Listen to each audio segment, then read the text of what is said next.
Welcome. ତ start କରିବା ଆଜି ଷ୍ଟାର୍ଟ କରିବା ତ ଆଜି ଜଏନ୍ କରିବା କଥା ଜଏନ୍ କରିବା ଆଡ଼ମିଟ୍ କରିଦେବା। ତ ଆମେ ପ୍ରିଭିୟସ୍ କ୍ଲାସ୍ରେ କ'ଣ ପଢ଼ିଥିଲେ ନା ଆରେ ପଢ଼ିଥିଲେ। ତ ଆମେ ଯେତେବେଳେ ବି ଆରେ ସିମ୍ପଲି ଲେଖନ୍ତି ତ ମୁଁ ମୋ ସ୍କ୍ରିନ୍ଟା ରିପ୍ରେଜେଣ୍ଟ କରୁଛି।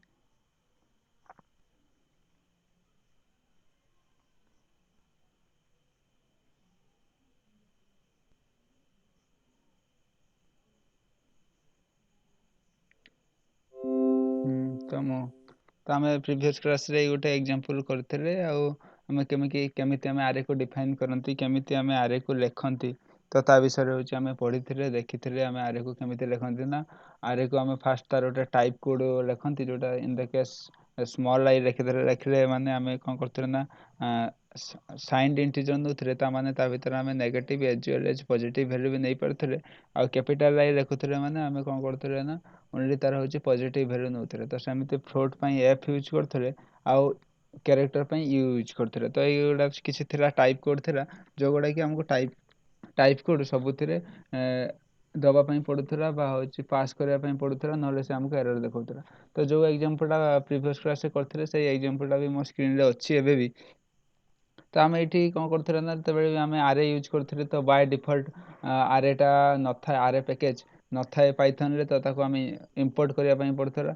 ତ ଆଜି କ'ଣ କରିବା ନା ତ ମୁଁ ଆଜି ଆଉ ଗୋଟେ ଡିଫରେଣ୍ଟ ୱେରେ ଆମେ ଆରେ ଲେଖିବା, ମୁଁ ତୁମକୁ କହିବି ଡିଟେଲ୍ସ। ତ ଆମେ ଏଠି ଆମେ କ'ଣ କରିବା ପାଇଁ ପଡ଼ୁଥିଲା ନା ଏଠି ଆମକୁ ଆରେକୁ ଇମ୍ପୋର୍ଟ କରିବା ପାଇଁ ପଡ଼ୁଥିଲା। ଏଇଆ ଲେଖିକି ଯେ ଫ୍ରମ୍ ଆରେ ଇମ୍ପୋର୍ଟ ଷ୍ଟାର୍, ମାନେ ଆରେରୁ ସବୁ କିଛି ଇମ୍ପୋର୍ଟ କରାଗଲା। ତାପରେ ଆମେ ଆରେକୁ ୟୁଜ୍ କରୁଥିଲେ। ଆରେ ଇନ୍ ଦ କେସ୍ ଏମିତି ପ୍ରଥମେ ଆମେ ଟାଇପ୍ କୋଡ଼୍ ଲେଖୁଥିଲେ, ଟାଇପ୍ କୋଡ଼୍ ପରେ ଆମେ ତାକୁ ଗୋଟେ ସ୍କୋୟାର ବ୍ରାକେଟ୍ ଭିତରେ ଯାହା ବି ପାସ୍ କରିବା ସେଇଟା ଆମର ଆରେ ରହିବ। ତ ଆଜି ଆମେ କ'ଣ କରିବା ନା ନମ୍ପାଏ ପଢ଼ିବା। ତ ନମ୍ପାଏକୁ କେମିତି ୟୁଜ୍ କରିକି ଆରେ ଲେଖନ୍ତି। ତ ଆମେ ତ ଏଠି ଆରେରୁ ତ ସବୁ କିଛି କରିପାରୁଛନ୍ତି, ମାନେ ଆରେକୁ ଇମ୍ପୋର୍ଟ କରି ତ ଆମେ ତ ସବୁ କିଛି ଅପରେସନ୍ ସବୁ କିଛି କରିପାରୁଛନ୍ତି। ତ ଆମକୁ ଇମ୍ପୋର୍ଟ ମାନେ ନମ୍ପାଏ ପ୍ୟାକେଜ୍ ପୁଣି ୟୁଜ୍ କରିବାର ଆବଶ୍ୟକତା କ'ଣ? ତ ମୁଁ ଯେତେବେଳେ ଆମେ କରିବା ତ ଦେଖିବା ଆମେ ହେଉଛି ନମ୍ପାଏରେ ଆମର କେତେ ଇଜିଲି ହେଇପାରିବ, କେମିତି ଆମେ ହେଇପାରିବ। ତ ସପୋଜ୍ ଇନ୍ ଦ କେସ୍ ମୁଁ ତୁମକୁ କହୁଛି, ତ ଏତେ ସାରା ଆମେ ନ ଲେଖିକି ମୁଁ କ'ଣ କରୁଛି ନା ଗୋଟେ ଛୋଟ ଆରେ ଗୋଟେ ଡିକ୍ଲେୟାର କରୁଛି, ଯେଉଁଟା ଆମେ ପ୍ରିଭିୟସ୍ କ୍ଲାସ୍ରେ ପଢ଼ିଥିଲେ। ତ ସେଇଟା ହେଉଛି ଆଜି ମୁଁ ତୁମକୁ କରିକି ଦେଖାଉଛି। ତ କ'ଣ କରେ ନା ଆମେ ଏଇଆ ହେଉଛି ଲେଖୁଥିଲେ ଗୋଟେ ଆରେକୁ ଛୋଟ ଗୋଟେ ଆରେ କ୍ରିଏଟ୍ କରିବା ପାଇଁ ଆମେ କ'ଣ କରିବା ପାଇଁ ପଡ଼ୁଥିଲା, ଯେହେତୁ ଆରେଟା ପ୍ରଥମେ ଡିଫାଇନ୍ଡ ହେଇନଥାଏ ପାଇଥନ୍ରେ, ତ ତାକୁ ଆମେ ଇମ୍ପୋର୍ଟ କରିବା ପାଇଁ ପଡ଼େ। ତ ସେଥିପାଇଁ ଆମେ ଲେଖନ୍ତି ଫ୍ରମ୍ ଆରେ ଇମ୍ପୋର୍ଟ ଷ୍ଟାର୍। ତାପରେ ଆମେ ଯେତେବେଳେ ଆରେକୁ କ୍ରିଏଟ୍ କରନ୍ତି ପ୍ରଥମେ ଆମେ ଟାଇପ୍ କୋଡ଼୍ ପାସ୍ କରନ୍ତି ଯେ ଆମେ କେଉଁ ଟାଇପ୍ର ଆରେ ଚାହୁଁଛନ୍ତି, ଆମେ ଫ୍ଲୋଟ୍ ଆରେ ଚାହୁଁଛନ୍ତି ନା ଆମେ ଇଣ୍ଟିଜର୍ ଆରେ ଚାହୁଁଛନ୍ତି। ତ ଏମିତି ଆମକୁ ତାର ଟାଇପ୍ କୋଡ଼୍ ପାସ୍ କରିବା ପାଇଁ ପଡ଼େ।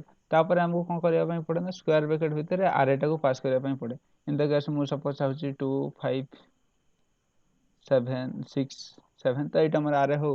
ତାପରେ ଯେତେବେଳେ ମୁଁ ପ୍ରିଣ୍ଟ କରିବା ପାଇଁ ଚାହେଁ, ତ ଏଇଟା ଆମେ ସବୁ ପ୍ରିଭିୟସ୍ କ୍ଲାସ୍ରେ ପଢ଼ିଥିଲେ। ତ ପ୍ରିଣ୍ଟ ଆରେ ମୁଁ ଯେତେବେଳେ ମାର୍କସ୍ ଇନ୍ ଦ କେସ୍ ମୁଁ ଭେରିଏବଲ୍ର ନାଁ ମାର୍କ ବୋଲି ଦେଇଛି।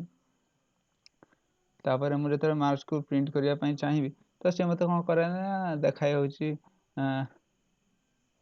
ତ ଆରେ ମୋତେ ହେଉଛି ଆଉଟପୁଟ୍ରେ ଦିଏ। ତ ଆଜି ଆମେ ଏଇଟା ଆମେ ଆରେ ଏମିତି ଆମେ ଲେଖୁଥିଲେ, ଆରେକୁ ଆମେ ଡିଫାଇନ୍ କରୁଥିଲେ, ଆରେକୁ ଆମେ ଯେତେବେଳେ ସର୍ଚ୍ଚ କରୁଥିଲେ କ'ଣ କରୁଥିଲେ ନା ଲୁପ୍ ୟୁଜ୍ କରୁଥିଲେ ସବୁ ଆରେକୁ ସର୍ଚ୍ଚ କରିବା ପାଇଁ। ତ ଏମିତି ସାରା କିଛି ବି ଆମେ କରିକି ଆମେ ପ୍ରିଭିୟସ୍ କ୍ଲାସ୍ରେ ପଢ଼ିଥିଲେ ଆରେ। ତ ଆଜି ଆମେ ନମ୍ପାଏ ପଢ଼ିବା। ତ ନମ୍ପାଏ କାହିଁକି ପଢ଼ିବା ମୁଁ ତୁମକୁ କହୁଛି। ତ ଇନ୍ ଦ କେସ୍ ମୁଁ କ'ଣ କରିବି ନା ସପୋଜ୍ ଆମେ କିଛି କ୍ଷେତ୍ରରେ ଆରେ କହିଲା ମାନେ ସବୁବେଳେ 1D ଆରେ ଆମେ ପଢ଼ିବାନି, ବେଳେବେଳେ ଆମେ 2D ଆରେ ବି ଆମର ୟୁଜ୍ ଆସିବ, ବେଳେବେଳେ 3D ଆରେ ବି ୟୁଜ୍ ଆସିବ। ଯଦି ବି 3D ଆରେ ଆମର ଡେ ଟୁ ଡେ ଲାଇଫ୍ରେ ୟୁଜ୍ରେ ଏତେ ଆସୁନି, ତଥାପି ଆମକୁ 2D ଆରେର ୟୁଜ୍ ବହୁତ ଆସିବ, ଯେଉଁଟାକି 2D ଆରେ in the case of matrix, ଯେଉଁଟାକି ଆମକୁ ମ୍ୟାଟ୍ରିକ୍ସରେ ରିପ୍ରେଜେଣ୍ଟ କରିବା ପାଇଁ ପଡ଼େ। କ'ଣ ରିପ୍ରେଜେଣ୍ଟ କରିବା ପାଇଁ ପଡ଼େ ମ୍ୟାଟ୍ରିକ୍ସରେ ମୁଁ ଦେଖାଉଛି। ତ ମ୍ୟାଟ୍ରିକ୍ସରେ ଆମେ ଯେତେବେଳେ ଲେଖନ୍ତି ମ୍ୟାଟ୍ରିକ୍ସରେ କ'ଣ ଥାଏ, ଆଇଦର୍ ରୋ ଥାଏ, ଏଜ୍ ୱେଲ୍ ଏଜ୍ କଲମ୍ ବି ଥାଏ। ତା'ମାନେ ଯଦି ତୁମେ ମ୍ୟାଟ୍ରିକ୍ସରେ ପଢ଼ିଥିବ ଆଇଦର୍ କ'ଣ ସେଇଟା କୁହନ୍ତି रो मैट्रिक्स, हाँ रो मैट्रिक्स कहते तो रो मैट्रिक्स ओनली कौन थाए ना ओनली गोटे रो थाए तो in the case row matrix जहाँ तो 1D आरे से जो आमर आसे मैट्रिक्स आसो 3x2 कि 2x3 कि 3x3 तो एमती जो मैट्रिक्स गुड़ा आसो तो से आम कौन आसो ना 2D आरे आम लिखा तो 2D आरे आम लिखापी सपोज इन द केस यहाँ गोटे रो तो सपोज आउ गोटे 2D आरे करने आउ गोटे भैल्यू पास करी आउ गोटे भैल्यू मु पास करी केमी पास करी ना सेमती हूँ स्क्वायर ब्रैकेट भितर पास करी सपोज इन द केस मु कौन करना 2796 एटा मु पास करी तापर मु कौन करी ना रन कर देखिया रन हो कि नहीं सेमती आरे माने एरर देखौ कौन कौन एरर देखौ कौन देखौ list insides must be integer और स्लाइस और नॉट टॉपर ता माने से हमको एक्चुअली से या कहया पई चाहूची जो एक्चुअली जो एरे हम फास्ट इंपोर्ट करछंती तो ता सही एरे भितर 2D आरे सपोर्ट नुहे तो आम 2D आरे केबे आदौ भी कंस्ट्रक्ट करि परिबानी आरे को इंपोर्ट करिया पई तो तुमे देखिथिबो गोटे एग्जांपल मु दउची तुमे देखिथिबो तुम समस्त मोबाइल रे गोटे गोटे वीडियो प्लेयर थिबो माने गोटे सिस्टम डिफॉल्ट गोटे मोबाइल आनला बेले सब गोटे गोटे कोन थाए ना वीडियो प्लेयर थाए जो वीडियो प्लेयर रे कोन थाए ना तुमे होची देखि परिबो कोन देखि परिबो ना वीडियो देखि परिबो ताको होची जस्ट स्लाइड करि परिबो किबा सेथिरे अल्प सारा किछि फंक्शन थाए ताको काटि परिबो नले एमती हाथटा स्क्रॉल करि करि गले से होची काटि काटि काटि जीवो तो एमती लिमिटेड फीचर्स थाए किंतु तुम जदि केबे एमएक्स प्लेयर यूज करथिबो तो एमएक्स प्लेयर रे बहुत सारा फीचर्स थाए तुमे चाहिले साउंड को जति की साउंड थाए तो कौन गोटे फीचर्स थाए ता भितर SW प्लस तो ताकू कले तुम सपोज 16 जाए साउंड बढ़िया कथा तुम 32 जाए बढ़ाई पार तो तार कौन ना ब्राइटनेस को आउरी एक्स्ट्रा ब्राइटनेस को बढ़ाई पार ता सहित तुम स्पीड अप कर स्लो कर माने जो केते स्पीड रे से कहूची जो साउंड ट्रैक टा ताको भी स्पीड अप की स्लो कर तो एम सारा बहुत सारा फीचर्स दे थाए तो ताको तो सही सारा फीचर्स को आम यूज करने आम कौन करना ना एमएक्स प्लेयर को डाउनलोड करती यूज करती तो सेमती आमे आरे रो 2D आरे को यूज करने आ बहुत सारा फीचर्स को यूज करने आमे आज कौन करिया ना थर्ड पार्टी पैकेज को इंस्टॉल करबा आ थर्ड पार्टी पैकेज को इंस्टॉल करबा ता ना होची numpy NUMPY तो numpy को यूज करबा तो numpy को इंस्टॉल करबा तापर हम कौन करबा यूज करबा तो numpy यूज करले हम कौन करबा ना से हम पई केते इजी कर दबो तो हम जतबे ताको यूज करबा देखिबा तो सेति पई कोन ना numpy टा होची थर्ड पार्टी पैकेज तो ताको हमें फास्ट कौन करबा ना ताको यूज करबा पई प्रथम इंपोर्ट करबा पई पड़ियो तो मु जतबे 2D आरे उठे कंस्ट्रक्ट करबी मु तुमको देखौची तो मु कौन करछि ना लिखिबी सेमिति जेमिति मु रखिथि आरे को इंपोर्ट करथिली तो सेमिति मु numpy को इंपोर्ट करी फ्रॉम numpy कौन करना इंपोर्ट करी स्टार इंपोर्ट माने और सब किछि मु इंपोर्ट करी from numpy import star then मु जतबे गोटे क्रिएट करिवे सपोज इन द केस मु आरे ना arr तो मु क्रिएट करली कोन ना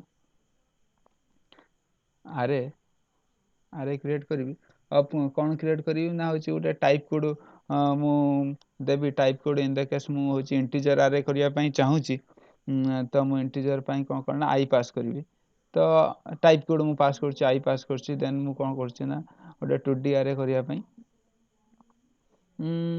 तो गोटे या भीतर मु पास करली 469 देन मु आउ गोटे होची आउ गोटे सेमती आउ गोटे रो करिया पई चाहूची तो से मु कौन करना आउ गोटे मु पास करली इन द केस 578 ठीक अच्छे तो मु पास करी तापर मु प्रिंट करी ARR को प्रिंट करी माने मो एरे को प्रिंट करी देखिया से हम कोन दउछ आउटपुट मु तो आरे को प्रिंट करूची देखियो मु रन करची कोन देखियो आउटपुट आछी हमें देखिया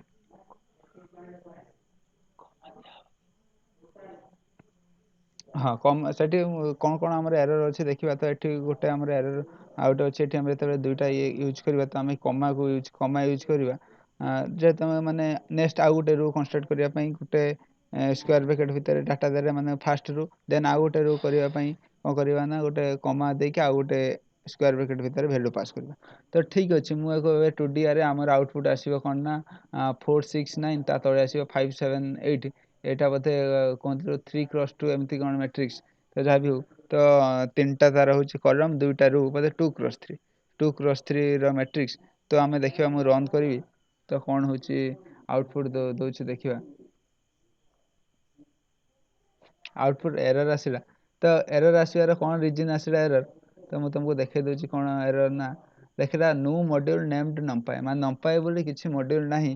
ତାମାନେ ଆମକୁ ନମ୍ପାଏ ମାନେ ଆରେଟା କ'ଣ ଥିଲା, ପାଇଥନ୍ ଭିତରେ ଗୋଟେ ଲାଇବ୍ରେରୀ ଥିଲା ଆରେ, ତ ନମ୍ପାଏ ପାଇଥନ୍ ଭିତରେ ଆଦୌ ହିଁ ନାହିଁ। ତ ସେଥିପାଇଁ ଆମକୁ କ'ଣ କରିବା ପାଇଁ ପଡ଼ିବ, ଗୋଟେ ଥାର୍ଡ଼ ପାର୍ଟି ରୁ ଆମକୁ ମାନେ ଅନ୍ୟ କୌଣସି ଗୋଟେ ରୁ ଇନଷ୍ଟଲ୍ କରିବା ପାଇଁ ପଡ଼ିବ, ନମ୍ପାଏ ଇନଷ୍ଟଲ୍ କରିବା ପାଇଁ ପଡ଼ିବ। କେମିତି ନମ୍ପାଏ ଇନଷ୍ଟଲ୍ କରିବ, ମୁଁ ତୁମ ମୋବାଇଲରେ ଯେଉଁ ପାଇରେଟ୍ ଆପ୍ରେ ଦେଖିବ, ତୁମେ ପିପ୍କୁ ଯିବ, PIP ଲେଖା ହେଇଥିବ, ପିପ୍କୁ ଯିବ, ଏଠି ଲେଖା ହେଇଥିବ ନମ୍ପାଏ ଇନଷ୍ଟଲ୍ କର ବୋଲି, ତ ନମ୍ପାଏ ଲାଇବ୍ରେରୀକୁ ଇନଷ୍ଟଲ୍ କରିବା ପାଇଁ କରିପାରିବ। ତ ଇନ୍ ଦ କେସ୍ ମୁଁ କ'ଣ କରୁଛି ନା, ମୁଁ ଯାଉଛି ମୋ ସେଟିଂକୁ ଯାଉଛି, ଦେନ୍ ସେଟିଂକୁ ଗଲା ପରେ ପ୍ରୋଜେକ୍ଟ ମାଇ କୋଡ୍ ପାଇଥନ୍ ଇଣ୍ଟରପ୍ରିଟର, ଦେନ୍ ମୁଁ ଏଇଠି ମୋର ଆସୁଛି ସବୁ, ମୁଁ ଏଇଠି ପ୍ଲସ୍ ସିମ୍ବଲରେ ମାରୁଛି, ପ୍ଲସ୍ ସିମ୍ବଲରେ ମାରିକି ମୋର କ'ଣ ଇନଷ୍ଟଲ୍ କରି, ତ ଏଇସବୁ ଯେତେ ସାରା ଅଛି ଏଇଗୁଡ଼ା ସବୁ ହେଉଛି ଥାର୍ଡ଼ ପାର୍ଟି ଲାଇବ୍ରେରୀ, ଆମେ ଜଷ୍ଟ ତାକୁ ଇମ୍ପୋର୍ଟ କରିବା ତ ୟୁଜ୍ କରିପାରିବା। ତ ଇନ୍ ଦ କେସ୍ ଆମେ ନମ୍ପାଏ ଇନଷ୍ଟଲ୍ କରିବା, ମୁଁ ସପୋଜ୍ ସର୍ଚ୍ଚ କରୁଛି ନମ୍ପାଏ, ହଁ ନମ୍ପାଏ ଆସିଲା, ତ ମୁଁ ତାକୁ ସିମ୍ପଲି କ'ଣ କରିବି ନା ଇନଷ୍ଟଲ୍ ପ୍ୟାକେଜ୍, କିଛି ଟାଇମ୍ ନେବ ଇନଷ୍ଟଲ୍ ହେବା ପାଇଁ। ତ ଦେଖିପାରୁଥିବ ଏଠି ଇନଷ୍ଟଲିଂ ଲେଖୁଛି, ତ କିଛି ଟାଇମ୍ ନେବ ଇନଷ୍ଟଲ୍ ହେବା ପାଇଁ, ତ ଇନଷ୍ଟଲ୍ ହେଇଯାଉ, ତ ତାପରେ ମୁଁ ଦେଖେଇବି। ତ ଆକ୍ଚୁଆଲି ଆମକୁ ଥରେ ଏଇଟା ଇନଷ୍ଟଲ୍ କରିଦେଲା ପରେ ଆମେ ୟୁଜ୍ କରିପାରିବା, ଯେବେ ବି ଖୋଲିବା ୟୁଜ୍ କରିପାରିବା। ଆଉ ୟାକୁ ୟୁଜ୍ କଲେ ଆମର କେତେ ସାରା ବେନିଫିଟ୍ ହେବ, କେତେ ସାରା ଟାଇମ୍ ବଞ୍ଚିବ, ତୁମକୁ ମୁଁ ଦେଖେଇଦେବି ୟା ପରେ। ତ କିଛି ସମୟ ଲାଗୁଛି ଇନଷ୍ଟଲ୍ ହେବା ପାଇଁ, ଇନଷ୍ଟଲ୍ ହେଇଯାଉ। ଆକ୍ଚୁଆଲି ମୁଁ ଚାହିଁଥିଲେ ଏଇଟା ଆଗରୁ ବି ଇନଷ୍ଟଲ୍ କରିପାରିଥାନ୍ତି, ତମକୁ ମୁଁ ସେଇ ଏରର୍ ଦେଖିବା ପାଇଁ ଇନଷ୍ଟଲ୍ କରିନଥିଲି ଯେ କ'ଣ ଏରର୍ ଦେଖାଉଛି ମଡ୍ୟୁଲ୍ ନା, ମାନେ ଆମେ ସିମ୍ପଲି ଆଗରୁ କ'ଣ କରୁଥିଲେ ନା ଓନ୍ଲି ଆରେକୁ ଇମ୍ପୋର୍ଟ କରିକି ଚାଲୁଥିଲେ। ଯେହେତୁ ଏଇଟା ଆରେଟା କ'ଣ ଥିଲା ନା ପାଇଥନ୍ ଭିତରେ ଗୋଟେ ଲାଇବ୍ରେରୀ ଥିଲା, ଆମେ ତାକୁ ଇମ୍ପୋର୍ଟ କରୁଥିଲେ, କିନ୍ତୁ ପାଇଥନ୍ ଭିତରେ ନମ୍ପାଏ ବୋଲି କିଛି ମଡ୍ୟୁଲ୍ ନାହିଁ। ତ ଆମେ ଗୋଟେ ଥାର୍ଡ଼ ପାର୍ଟିରୁ ଇନଷ୍ଟଲ୍ କରୁଛନ୍ତି ପାଇଥନ୍, ନା ନମ୍ପାଏକୁ ୟୁଜ୍ କରୁଛନ୍ତି ପାଇଥନ୍ ଭିତରକୁ। ତ ସେଥିପାଇଁ ପାଇଥନ୍କୁ ଇନଷ୍ଟଲ୍ କରିସାରିଲା ପରେ ନମ୍ପାଏଟା, ତ ଆମେ ରନ୍ କରିବା, ଦେଖିବା, ଆଉ ଆରେ କନଷ୍ଟ୍ରକ୍ଟ କରିବା, ଆରେ ସହିତ କିଛି ଅପରେସନ୍ କରିବା, ତ ସେତେବେଳେ ଦେଖିବା କେତେ ଇଜିଲି ସେଇଟା ୱାର୍କ କରିବ। ତ TDAT ଯେତେ ବି ଆମେ ପଢ଼ିଛନ୍ତି, ତ ତମେ କିଛି ବି ଡାଉଟ୍ ଅଛି ପଚାର, କେଉଁଟା କି ବୁଝିପାରୁନାହିଁ ତ ପଚାର, ତାପରେ ହେଉଛି ଆମେ ସେଇଟା ତ ଇନଷ୍ଟଲ୍ ହେଇଯାଇଥିବ, ଆମେ ତାପରେ କରିବା।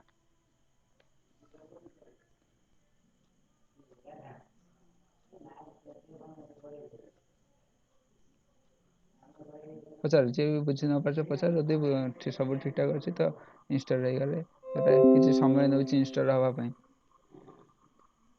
ତ ଠିକ୍ ଅଛି। କିଏ ବି ବୁଝିବି ଯଦି ନ ପାରୁଛି ପଚାର, କ'ଣ ବୁଝିପାରୁନ, କେଉଁଠି ପ୍ରୋବ୍ଲେମ୍ ରହୁଛି, କ'ଣ ରହୁଛି, ତ ଆମେ ଦେଖିବା, ଟ୍ରାଏ କରିବା।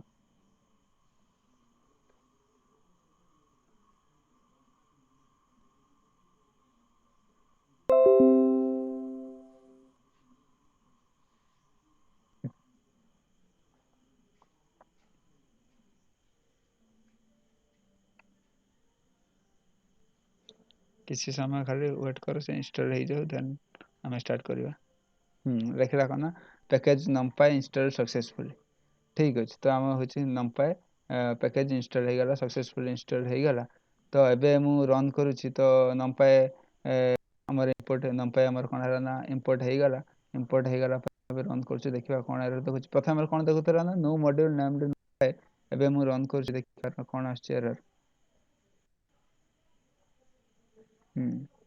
ଆରେ ଏରର୍ ଏଇଆ ଆସୁଛି ଯେ ସେଠି ଆମକୁ କ'ଣ କରିବା ପାଇଁ ପଡ଼ୁଥିଲା ନା ହେଉଛି ଡିଫାଇନ୍ କରିବା ପାଇଁ ପଡ଼ୁଥିଲା। ଗୋଟେ ତ ଭୁଲ ହେଲା ଆମକୁ କ'ଣ ନା, ଏଇଠି ଆମେ ଗୋଟେ କମା ଦେବା କଥା, କମା ଦେଇନାହାନ୍ତି। ତ ମୁଁ କମା, କାହିଁକିନା ଆମେ ଟାଇପ୍ କୋଡ଼୍ ପରେ କମା ଦିଅନ୍ତି, ତ ମୁଁ ଏଟାକୁ ରନ୍ କରି ତୁମକୁ ଦେଖାଉଛି। ତ ସେଥିପାଇଁ ମେ ବି ଏରର୍ ଆସିଥାଇପାରେ। ତାପରେ ହଁ, ପୁଣି ଏରର୍ ଆସିଲା, ଏଥିପାଇଁ ଆମର ଏରର୍ ଆସିଲା। ତ ମୁଁ ଆକ୍ଚୁଆଲି ଏଇ ଏରର୍ଟା ଚାହୁଁଥିଲି, ସେ ଏରର୍ଟା ନୁହେଁ। ତ ଏଇ ଏରର୍ ଏଥିପାଇଁ ଆସିଲା, ନମ୍ପାଏରେ ଟାଇପ୍ କୋଡ଼୍ ଡିକ୍ଲେୟାର କରିବା କିଛି ଆବଶ୍ୟକତା ନାହିଁ। ତାମାନେ ଆମେ ଯେଉଁ ଭଳିଆ ଭ୍ୟାଲ୍ୟୁ ମାରିବା, ସେ ବାଇ ଡିଫଲ୍ଟ ସେ ଜାଣିନେବ ଯେ ହେଉଛି ଭିତରେ ହଁ ସେ ଇଣ୍ଟିଜର୍ ମାରିଛି କି ଫ୍ଲୋଟ୍ ମାରିଛି କି କ'ଣ ସେ ଭ୍ୟାଲ୍ୟୁ ମାରିଛି। ତ ସିଏ ହେଉଛି କ'ଣ କରିବ ନା ବାଇ ଡିଫଲ୍ଟ ଜାଣିନେବ। ତ ସେଥିପାଇଁ ଗୋଟେ କଥା ହେଲା, ଆମକୁ ଟାଇପ୍ କୋଡ଼୍ ଉପରେ କିଛି ଧ୍ୟାନ ଦେବାକୁ ପଡ଼ିବନି, ଗୋଟେ ପ୍ଲସ୍ ପଏଣ୍ଟ। ଯେଉଁଟାକି ଆମକୁ ଆରେରେ କରିବା ପାଇଁ ପଡ଼ୁଥିଲା, ଟାଇପ୍ କୋଡ଼୍ ଡିଫାଇନ୍ କରିବା ପାଇଁ ପଡ଼ୁଥିଲା। ତ ନମ୍ପାଏ ୟୁଜ୍ କଲେ ସେଇ ଟାଇପ୍ କୋଡ଼୍ଟା ଆମକୁ ଲେଖିବା ପାଇଁ ପଡ଼ିବନି, ସେ ବାଇ ଡିଫଲ୍ଟ ଜାଣିନେବ ଯେ କ'ଣ ଟାଇପ୍ କୋଡ଼୍ ଅଛି। ତ ସେଇଟାକୁ ନମ୍ବର 1 ଆଡ଼ଭାଣ୍ଟେଜ୍। ଆଉ ଗୋଟେ ନମ୍ବର 2 ଆଡ଼ଭାଣ୍ଟେଜ୍ କ'ଣ, ଆମେ 2D ଆରେ ବି ଲେଖିପାରିବା। ତ ମୁଁ ଆଉ ଥରେ ରନ୍ କରୁଛି, ଆଇ ଥିଙ୍କ ଠିକ୍ ଠାକ୍ ଆସିବ। କ'ଣ ଭୁଲ ଆସୁଛି?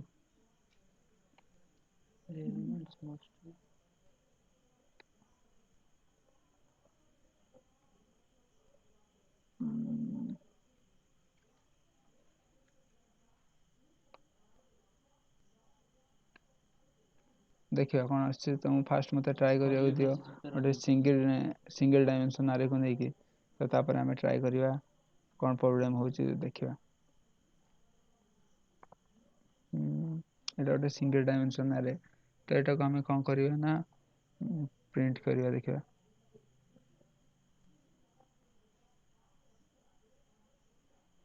ଠିକ୍ ଅଛି, ତ ପ୍ରିଣ୍ଟ ହେଲା। ତ ଡବଲ ଆରେ ଆଇ ଥିଙ୍କ ଆମେ କମାଣ୍ଡ ଦିଅନ୍ତି ନାହିଁ ବୋଧେ, ଦେଖିବା।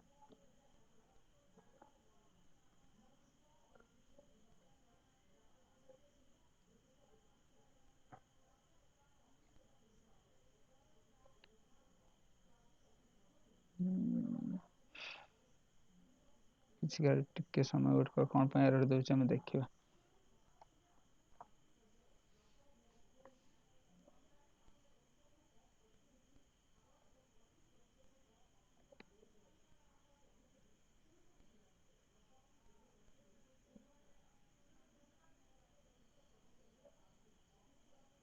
ଠିକ୍ ଅଛି, ତ ସିଙ୍ଗଲ ଏରର୍ ଆସୁଛି। ସପୋଜ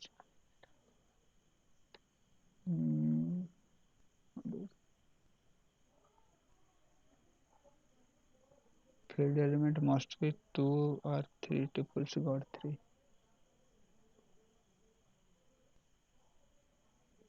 ଦେଖିବା ଆମେ କ'ଣ ହେଉଛି ଏଠି ଏରର୍ ଦେଉଛି।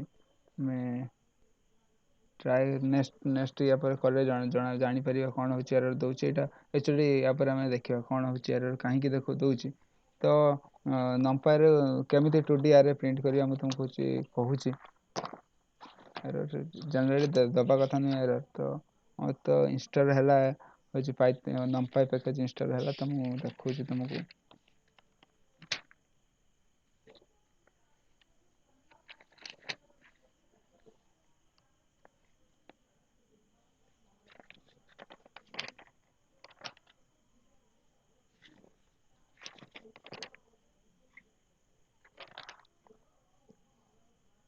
ୟୁଜୁଆଲି ଏରର୍ ଏମିତି ଦେବା କଥା ହିଁ ନୁହେଁ। ତ କ'ଣ ପାଇଁ ଦେଉଛି ମୁଁ ଜାଣିନି। ତ ଆମେ ଯେତେବେଳେ 2D ଆରେ ଲେଖିବା, ତ କିଛି ସମୟ ଖାଲି ୱେଟ୍ କର, ମୁଁ ଦେଖୁଛି କ'ଣ ପାଇଁ ଆମକୁ ଏମିତି କ'ଣ ପାଇଁ ଏମିତି ଆମକୁ ଏରର୍ ଦେଉଛି।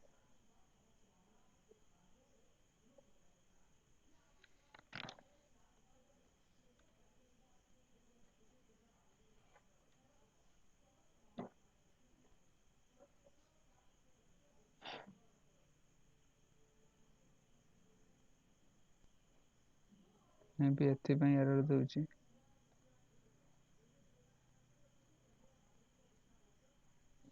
ଏଇଟା କଟେଇକି ଗୋଟେ ସ୍ପେସ୍ ଦିଅନି, କମାଟା କଟେଇକି ଗୋଟେ ସ୍ପେସ୍ ଦିଅନି। ନା ବୋଧେ ସେଥିପାଇଁ ଏରର୍ ଦେଉନି। ସ୍ପେସ୍ ଦିଅନି ଜମାର।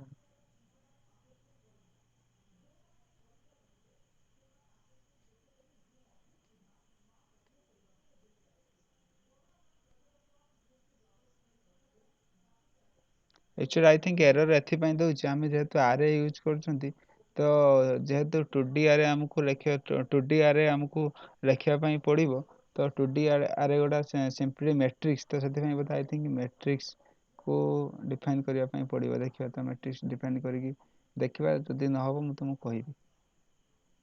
ତ ମ୍ୟାଟ୍ରିକ୍ସ ବି ହେଉନାହିଁ, ତ ଠିକ୍ ଅଛି। ଏଇ ପ୍ରୋବ୍ଲେମ୍ଟା କ'ଣ ପାଇଁ ଆମେ ହେଉଛି 2D ଆରେକୁ ନେଇପାରୁନାହାନ୍ତି, ତ ମୁଁ ଏଇଟା କହିବି ହେଉଛି ଆଜି ମୁଁ କ୍ଲାସ୍ ପରେ କିଛି ସମୟ ଦେଖିବି କ'ଣ ପ୍ରୋବ୍ଲେମ୍ ହେଉଛି, ତ ତାପରେ ମୁଁ କହିବି କାହିଁକି ହେଉନାହିଁ। ତ ଆମେ କ'ଣ କରିବା ନା ନମ୍ପାଇକୁ ଇମ୍ପୋର୍ଟ କଲା ପରେ ଆମେ କ'ଣ କରିବା ନା ମୁଁ ତୁମକୁ କେତେଟା ଫଙ୍କସନ୍ କହୁଛି। ତ ଫଙ୍କସନ୍ ମାନେ କ'ଣ କହିଲ, ମାନେ ଗୋଟେ, ତ ଆଜିର ଟପିକ୍ ଆମେ କ'ଣ ପଢ଼ିବା ନା କପିଂ ଆନ୍ ଆରେ ଇନ୍ ପାଇଥନ୍। ମାନେ ପାଇଥନ୍ରେ ଆମେ କେମିତି ଗୋଟେ ଆରେକୁ କପି କରିବା। ତ ସେଥିରେ ପଢ଼ିଲା ବେଳେ ଆମେ କ'ଣ କରିବା ନା ଆଡ଼ିସନ୍ କରିବା, ସବଷ୍ଟ୍ରାକ୍ସନ୍ କରିବା। କେମିତି ଆରେରେ ଆମେ ଆଡ଼ିସନ୍ କରୁଛନ୍ତି, କେମିତି ଆମେ ସବଷ୍ଟ୍ରାକ୍ସନ୍ କରୁଛନ୍ତି, ତ ସେମିତି ଆମେ ପଢ଼ିବା। ତ ଆମେ କ'ଣ କରିବା ନା ୱେ ଅଫ୍ କ୍ରିଏଟିଂ ଆରେ, ତ ଆଜି ଆମେ ପଢ଼ିବା କ'ଣ ନା ଆରେକୁ ଆମେ କେମିତି କ୍ରିଏଟ୍ କରିବା ନମ୍ପାଇରେ। ତ तो एक्चुअली 2D आरेटा नेक्स्ट क्लास थिला मैट्रिक्स की नहले आम जो मैट्रिक्स यूज करवा 2D आरे केमी आम कन्स्ट्रक्ट करवा मुझे जस्ट तुमको देखापी चाहूँगी आम 2D आरे केमी लिखते तो कौन एक्चुअली एरर गोटे रोचे मे बी से पैकेज इंस्टॉल रे समथिंग एरर थी पारे तो बहुत समय से ही हुए माने पैकेज इंस्टॉल समय किसी गोटे एरर रही जाए जमी कम करें पुणी आउ थे अनइंस्टॉल करके पैकेज को आउ थे इंस्टॉल करें सब ठीक चले जेहेतु ये गोटे थर्ड पार्टी आम इंस्टॉल कर तो एक्चुअली ये इंस्टॉल न कले हेनी बहुत क्षेत्र में जमी भी हो आमको इंस्टॉल करने पड़ो बेले बेले भी एरर रही जाए कौन ना एक्चुअली एरर देखा कथा नहीं एमती ही लिखती कौन ना आरे ये suppose array equal to array space रे जहाँ भी डबल भैल्यू आम पास करवा जस्ट गोटे कमा द्वारा सेपरेट आम एरर कमा द्वारा सेपरेट यूज करी तो आम लिखती 2D आरे लिखापी एक्चुअली ये कौन एरर देखा मे बी से पैकेज इंस्टॉल किसी प्रोब्लेम थाई पारे तो सेटा आउ थे आज क्राश पर आउ थे मुझे अनइंस्टॉल करके आउ थे इंस्टॉल करी तो आज आम कौन देखा ना आम केमी गोटे आरे को क्रिएट करवा नंपाई यूज करके आम आरे को केमी क्रिएट करवा आम से कौन करते ना जो आम आरे बोली आरे यूज करते तो आम केमी क्रिएट करते आरे को जो आम कौन करते ना फ्रॉम आरे इंपोर्ट स्टार जो आम आरे को इंपोर्ट करते से आम कौन करते ना फास्ट आम टाइप कोड दौरे तो टाइप कोड पास करते देन जो टाइप कोड आम पास करते से अनुसार आम कौन करते ना तार भैल्यू दूसरे इन द केस मुझे तुमको कहूँ मोर ए आर आर गोटे आरे तो मुझे नंपाई जो यूज करी गोटे तुमको एडभांटेज कौन कहली ना कहली आम किसी टाइप कोड पास करवा ना से बाय डिफॉल्ट टाइप कोड नहीं जीव तो इन द केस मु कौन करुँना मु गोटे पास कर 2 पास कर 6 पास कर आउ गोटे पास कर कौन ना 9.7 9.6 तो तुम्हें भावुव तो आम कौन कर ना तो आम कौन करना जो आम हूँ प्रिंट करती आरे जो आम कौन करना फ्रॉम आरे इंपोर्ट स्टार तो से कौन हुए से या हुए जे आमको कौन करने पड़े टाइप मान टाइप पास करने पड़े तो जो आमको टाइप पास करने पड़े तो आमको सपोज मु आई पास कर तो मत सबकि इंटीजर देवाई पड़ो इन द केस तुम भावुव जिते सी हूँ भाव जिते सी आम नंपाई यूज कर टाइप तो पास करूना सपोज आम सीना सब गुड़ा इंटीजर पास कले सी जान हाँ यहाँ इंटीजर बोली तो इन द केस मु प्रिंट करी आरे को सी आमको आउटपुट कौन दब किसी एरर दब कि कहीं मुझे सब मिसईकी तो आम सीना सबू इंटीजर कि सबू फ्लोट रे देले से आमको आरे आउटपुट दब तो मुझे सपोज ये आरे को प्रिंट करने चाहूँगी तो मु आरे को प्रिंट करी तो मुझे जो रन कर कोड तो कौन आस मोर आउटपुट देख ठीक आस सब गुड़ा कौन आमर हो आर आउटपुट ठीक अच्छे से कहीं आर ठीक आसो आउ गोटे तुमको प्रिंट कर देखो तार टाइप कौन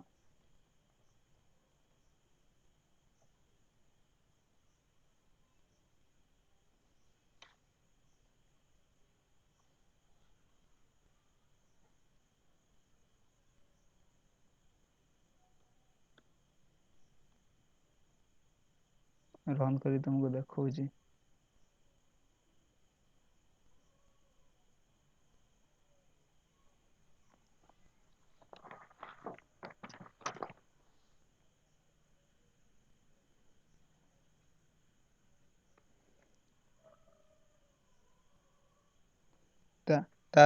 माने हूँ सपोज ये इनिशियल केमी कम करे सपोज आम किसी भी टाइप ये पास करूना तो ये कौन कौन होना ता भितर लॉजिक केमी हो तो सी कौन कर सी बाय डिफॉल्ट सी कौन कर सब गुड़ा को फ्लोट रे कन्वर्ट कर दूची तो सब गुड़ा को फ्लोट रे कन्वर्ट करके आमको आउटपुट दे दूची 269.6 से एक्चुअली भावुचे सब गुड़ा फ्लोट रे अच्छी तो आमको आउटपुट देला कौन दूचा 2 मान तो ये आम गोटे एडभांटेज रहा कौन आम टाइप को पास न करी आम कौन कर जेकोसी भैल्यू आम चाहूँ तो सी आमको आउटपुट रे दे दूची तो आम यहाँ आम शिखी कौन ना तो आम आरे बोली यूज करी तो एक्चुअली मुझे गोटे छाड़ी देची आरे मुझे रन करुँची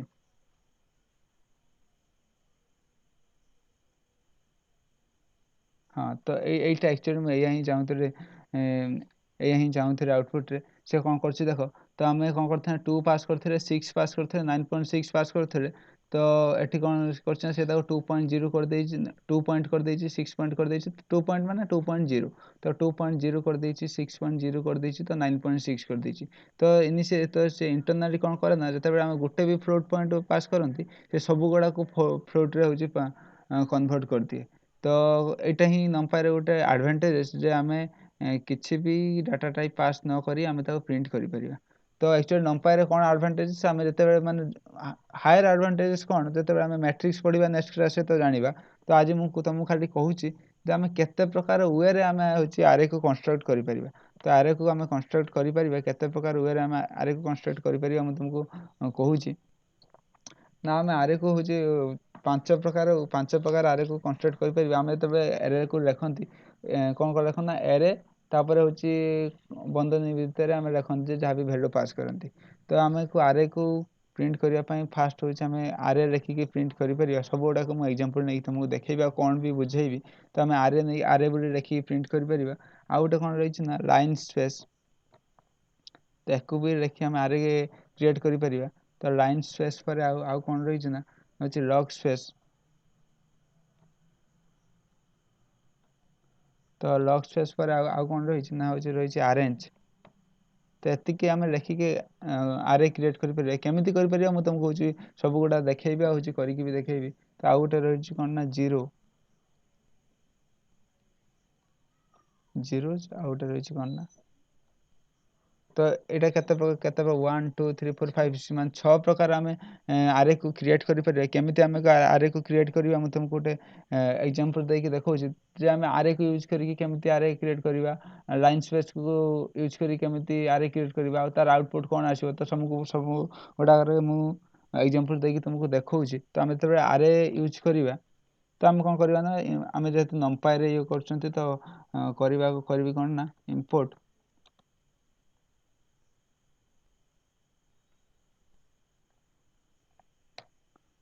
କ'ଣ ମୁଁ ଲେଖିବି ନା, ଫାଷ୍ଟ ମୁଁ ଲେଖିବି କ'ଣ, from ନମ୍ପାଇ import star.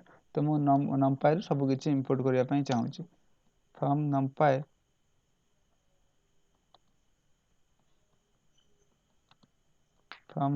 Import star, ତ ମୁଁ ସବୁ କିଛି ଇମ୍ପୋର୍ଟ କରିବା ପାଇଁ ଚାହୁଁଛି। ଦେନ୍ ମୁଁ କ'ଣ କରିବି, ମୁଁ ଫାଷ୍ଟ ଏରେରେ ତୁମକୁ ଏକ୍ଜାମ୍ପଲ୍ ଦେଉଛି। ତ ମୁଁ ସପୋଜ୍ ARR ବୋଲି ମୋର ଭେରିଏବଲ୍ର ନାଁ ଦେଲି। ତ ମୁଁ କ'ଣ ଲେଖିବି ନା ARR ଯେଉଁଟାକି ଆମେ ସବୁବେଳେ କରନ୍ତି। ତ ଡାଟା ଟାଇପ୍ ପାସ୍ କରିବା କିଛି ଦରକାର ନାହିଁ। ତ ମୁଁ କ'ଣ କରିବି ନା ଖାଲି ଭ୍ୟାଲୁ ପାସ୍ କରିବି 3 5 6 ସପୋଜ୍ ମୁଁ ଭ୍ୟାଲୁ ପାସ୍ କଲି। ତାପରେ ମୁଁ ସପୋଜ୍ ପ୍ରିଣ୍ଟ କରିବା ପାଇଁ ଚାହିଁବି, ଆରେକୁ ପ୍ରିଣ୍ଟ କରିବା ପାଇଁ ଚାହିଁବି, ତ କ'ଣ ଆସିବ ମୋର ଆଉଟପୁଟ୍ କ'ଣ ଆସିବ, ଯେଉଁଟାକି ଆମେ ସବୁବେଳେ କରନ୍ତି। ତୁମେ ଜାଣିପାରୁଥିବ ଆଉଟପୁଟ୍ରେ କ'ଣ ଆସିବ, 3 5 6 ହିଁ ଆସିବ। ତୁମକୁ ରନ୍ କରିକି ଦେଖାଉଛି। ହଁ, ତ ଆଉଟପୁଟ୍ ଏଇଟା କ'ଣ ନା 3 5 6 ଆସିଲା ଆଉଟପୁଟ୍। ତ ଆରେରେ ହିଁ ଏଇଆ ହିଁ ଯେଉଁଟା ଆମେ କରିକି ଲେଖୁଥିଲେ। ତ ତା ମାନେ ହେଉଛି ଆରେ ଏଇଠି ଆମେ ୟୁଜ୍ କଲେ ଆରେ, ତ ତା ବଦଳରେ ଏଇଠି ଆମେ ଲାଇନ୍ ସ୍ପେସ୍ ଲେଖିକି ବି ଆରେକୁ କନଷ୍ଟ୍ରକ୍ଟ କରିପାରିବା, ଲଗ୍ ସ୍ପେସ୍ ଲେଖିକି ବି କରିପାରିବା, ତ ଆରେଞ୍ଜ ଲେଖିକି କରିପାରିବା, 0 ଲେଖିକି କରିପାରିବା, 1 ଲେଖିକି କରିପାରିବା। ବାକି ସବୁ ଗୁଡ଼ାକରେ କନଷ୍ଟ୍ରକ୍ଟ ହେବ ଆରେ ଡିଫରେଣ୍ଟ ୱେରେ। କେମିତି କନଷ୍ଟ୍ରକ୍ଟ ହେବ ମୁଁ ତୁମକୁ କହିଲି। ଆରେ ଆମେ ଯେତେବେଳେ ଲେଖନ୍ତି ଯାହା ଭ୍ୟାଲୁ ଆମେ ପାସ୍ କରିବା ଓନ୍ଲି ସେଇ ଭ୍ୟାଲୁ ହିଁ ଦେବ। କିନ୍ତୁ ଇନ୍ ଦ କେସ୍ ଅଫ୍ ଆମେ ଯେତେବେଳେ ଲାଇନ୍ ସ୍ପେସ୍ ୟୁଜ୍ କରିବା,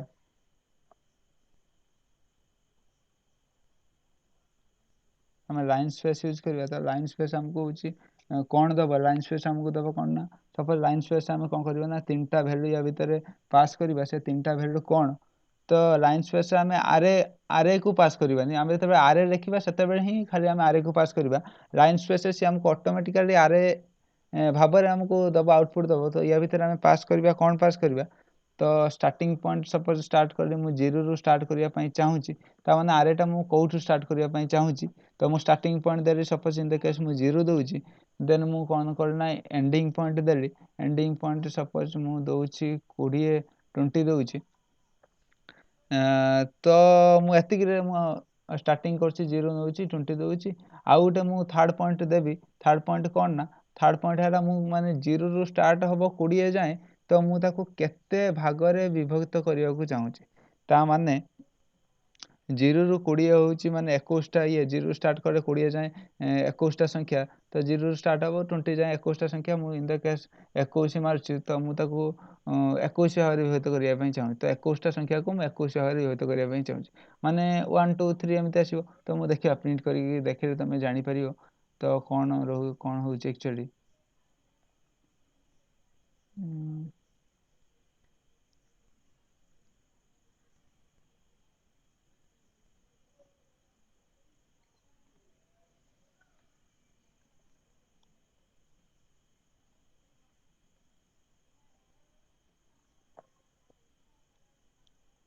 ଆକ୍ଚୁଆଲି ସେ କ'ଣ କହିଲେ ଆକ୍ଚୁଆଲି ବୋଧେ ସେଇଠି କିଛି ଗୋଟେ ଭୁଲ ରହିଲା।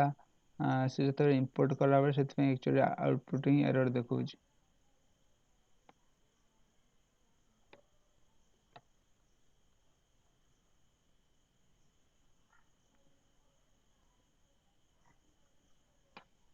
ଆଉ ଥରେ ଇନଷ୍ଟଲ୍ କରିବ। ଦେଖିବା ଆଉ ଗୋଟେ ନ୍ୟୁ ପ୍ରୋଜେକ୍ଟ ଷ୍ଟାର୍ଟ କରି ଦେଖିବା। ନ୍ୟୁ ଫାଇଲ୍ଟେ କରୁନାହାନ୍ତି। ନ୍ୟୁ ଫାଇଲ୍ଟେ କରିକି ଦେଖୁଛି। ଏଇଟା ସମୟ ଲାଗିବ। ଦେଖନ୍ତୁ ଆମେ ଫାଇଲ୍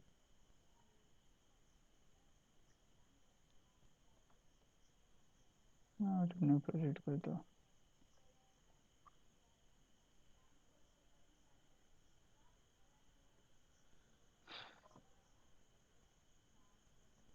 କିଛି ସମୟ ଖାଲି ୱେଟ୍ କର। ଆକ୍ଚୁଆଲି ପ୍ରୋବ୍ଲେମ୍ ହେଉଛି ସେ ଇନଷ୍ଟଲ୍ ବେଳେ କିଛି ଗୋଟେ ପ୍ରୋବ୍ଲେମ୍ ରହିଲା, ସେଥିପାଇଁ ଆଉଟପୁଟ୍ ଦେଖାଉନି।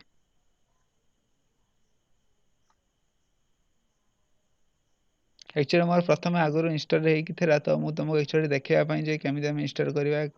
ଇନଷ୍ଟଲ୍ ନ କଲେ କ'ଣ ଆମକୁ ଏରର୍ ଦେଖେଇବ, ତ ସେଥିପାଇଁ ମୁଁ ଅନଇନଷ୍ଟଲ୍ କରିଦେଇଥିଲି। ତ ମେ ବି ପ୍ରୋବ୍ଲେମ୍ ସେଇଠି ହୋଇଥାଇପାରେ ଯେ କ'ଣ ଆକ୍ଚୁଆଲି ପ୍ରୋବ୍ଲେମ୍ ରହୁଛି।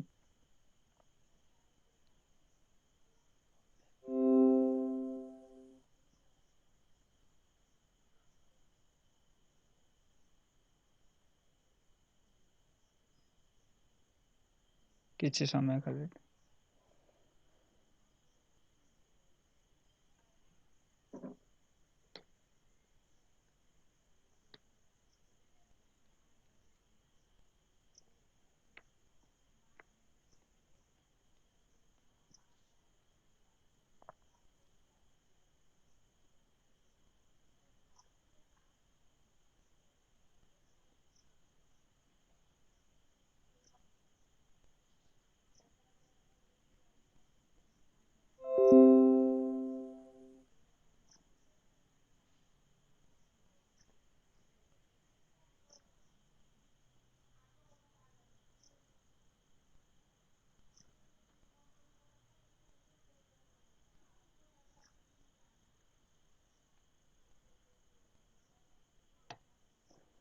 ଆଉ କିଛି ସମୟ ଖାଲି ତାପରେ ଖୋଲିଯିବ।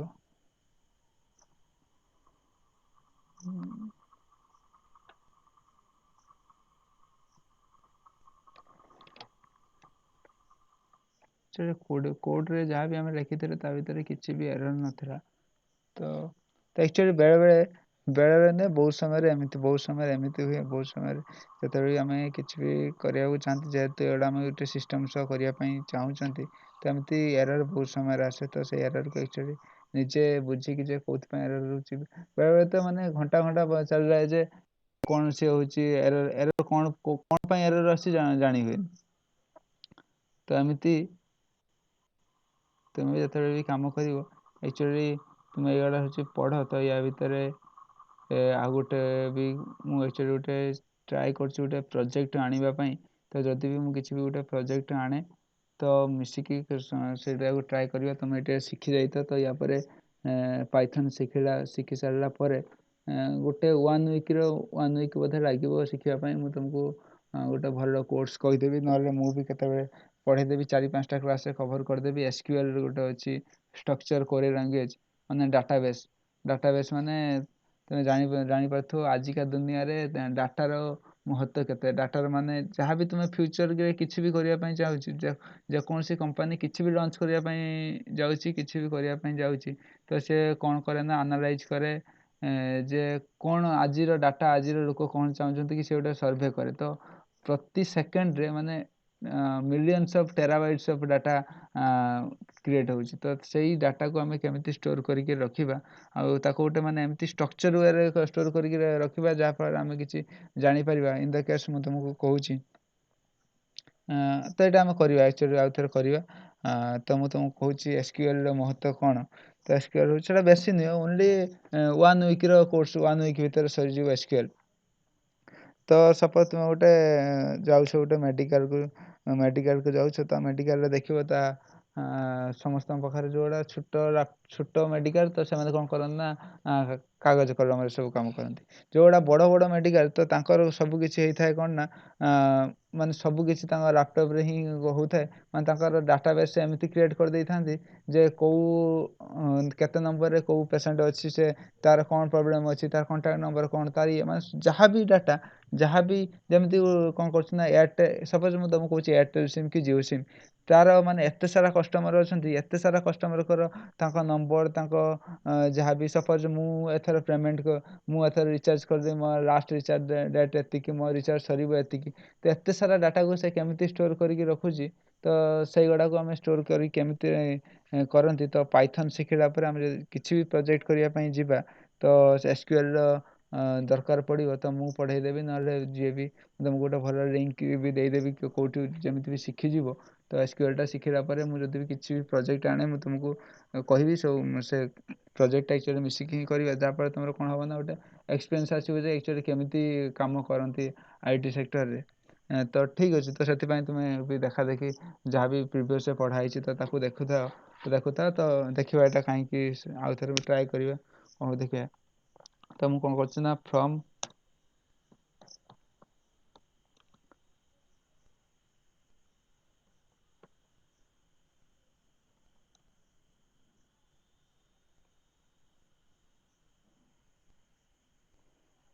ଦେଖିବା ସେଟା ହେଉଛି ତମେ ଇନଷ୍ଟଲ୍ କହିଥିଲେ, ଇନଷ୍ଟଲ୍ ହେଇଛି କି ହେଇନି।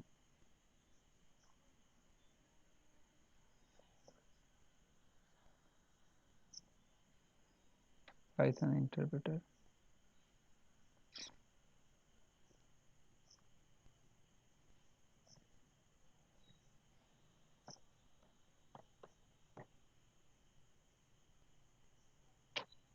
ମୁଁ ଏଇଠି ଆକ୍ଚୁଆଲି ଇନଷ୍ଟଲ୍ ପ୍ରୋବ୍ଲେମ୍ ଥିଲା, ମୁଁ ଆଉ ଥରେ ଇନଷ୍ଟଲ୍ କରୁଛି।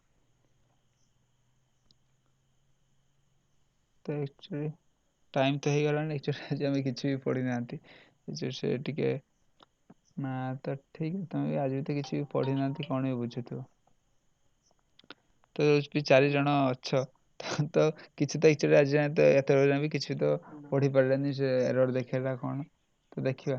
ତ ଆଜି ଯଦି ନହେବ ତ ମୁଁ ଇନଷ୍ଟଲ୍ କରିକି ରେଡ଼ି କରି ରଖିଥିବି। ତ ଇନଷ୍ଟଲ୍ ହେଇଗଲା, ତ ଦେଖିବା ଏବେ ହେଉଛି ନାହିଁ। ହଁ, ଫ୍ରମ୍ ନମ୍ପାଇ ଇମ୍ପୋର୍ଟ ଷ୍ଟାର୍। ତ ମୁଁ କ'ଣ କହିଲି ନା, ମୁଁ ଲାଇନ୍ ସ୍ପେସ୍ ୟୁଜ୍ କରୁଛି।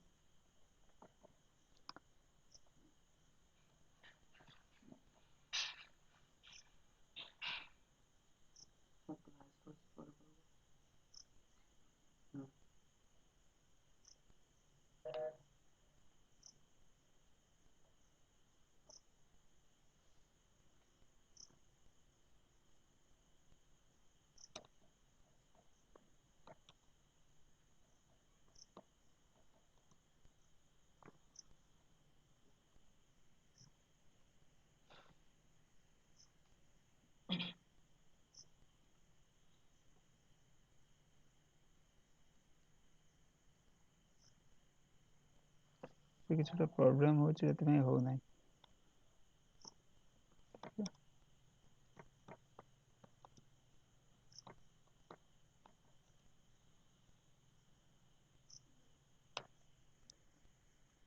ନହେବ ଯଦି କାଲି ଆମେ କରିବା। ଆଜି ମୁଁ ରାତିରେ ଦେଖିକି ରଖିଥିବି କାହିଁକି ହେଉନାହିଁ।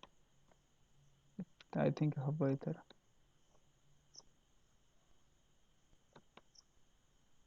ଲାଇନ୍ ସ୍ପେସ୍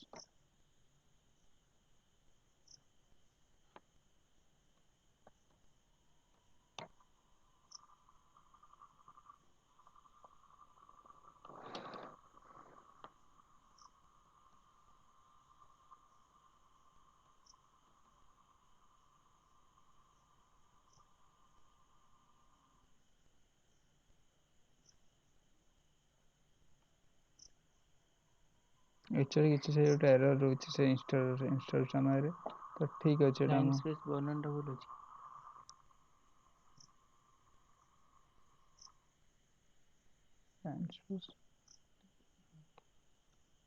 କାଟିଦେବେ ଏକ୍ସପ୍ରେସନ୍ ଆଉଟ୍ ପୁରା ସେଟା କାଟି ଯାଉଥିଲା ପୁଣି।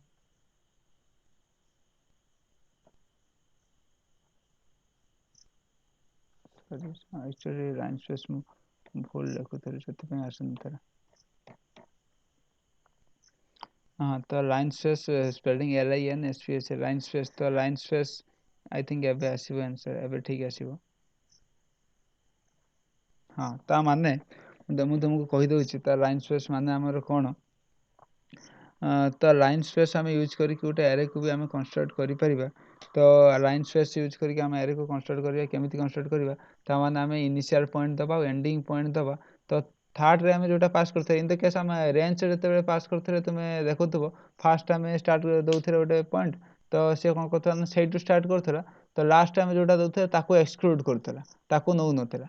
ଥାର୍ଡ଼ରେ ଯେଉଁଟା ଦେଉଥିଲେ ସେଇଟା ଆମେ କ'ଣ ଦେଉଥିଲେ ନା କେତେ ଡିଫରେନ୍ସ ଆମେ ପ୍ରିଣ୍ଟ କରିବା ପାଇଁ ଚାହୁଁଛନ୍ତି। ତ in the case of line space, ତ ଲାଇନ୍ ସ୍ପେସ୍ରେ କ'ଣ ଯେଉଁଟା ଆମେ ଫାଷ୍ଟ ପାସ୍ କରିବା ସେଇଟା ଆମେ ନେବା, ତ ସେକେଣ୍ଡ ଯେଉଁଟା ଆମେ ସେକେଣ୍ଡରେ ପାସ୍ କରିବା ତାକୁ ବି ଇନକ୍ଲୁଡ଼ କରିବା, ମାନେ first one is included as well as second one is included, ତ ଥାର୍ଡ଼ ୱାନ୍ ଇଜ୍ କ'ଣ ସେଇଟା ନା ସେ ସେଇ ଦୁଇଟା ପାର୍ଟକୁ ସେତିକି ଭାଗରେ ବିଭକ୍ତ କରିବ। In the case of 1 to 32 32ଟା ସ୍ପେସ୍, କାହିଁକିନା ୱାନ୍ରୁ କାଉଣ୍ଟ କଲେ 1ରୁ ଲଗେଇକି 32 ଯାଏଁ, ତ 32ଟା ସ୍ପେସ୍, ତ ମୁଁ ତାକୁ ଚାହିଁବି ସପୋଜ୍ 32 ଭାଗରେ ଭାଗ କରିବା ପାଇଁ, ତ ସେ ମୋତେ କ'ଣ ଦେଉଛି ଆଉଟପୁଟ୍ ଦେଖିବା। ଏଇଟା ଦେଖ 1 2 3 4 5, ଯଦି ଆମେ ଥାର୍ଡ଼ ଭେରିଏବଲ୍ ପାସ୍ କରୁନାହାନ୍ତି, ଆମେ ରେଞ୍ଜରେ କ'ଣ ହେଉଥିଲା ଯେତେବେଳେ ଆମେ ଥାର୍ଡ଼ ଭେରିଏବଲ୍ ପାସ୍ ନ କରୁଥିଲେ ସେ ବାଇ ଡିଫଲ୍ଟ 1 1 1 ଇଟରେଟ୍ କରି ଚାଲିଥିଲା। ତ ଇନ୍ ଦ କେସ୍ ମୁଁ ଥାର୍ଡ଼ ଭେରିଏବଲ୍ ପାସ୍ କରୁନାହିଁ, ସେ କ'ଣ କରିବ ନା ବାଇ ଡିଫଲ୍ଟ 50 ଭାଗରେ ଭାଗ କରିକି ମୋତେ ଦେବ।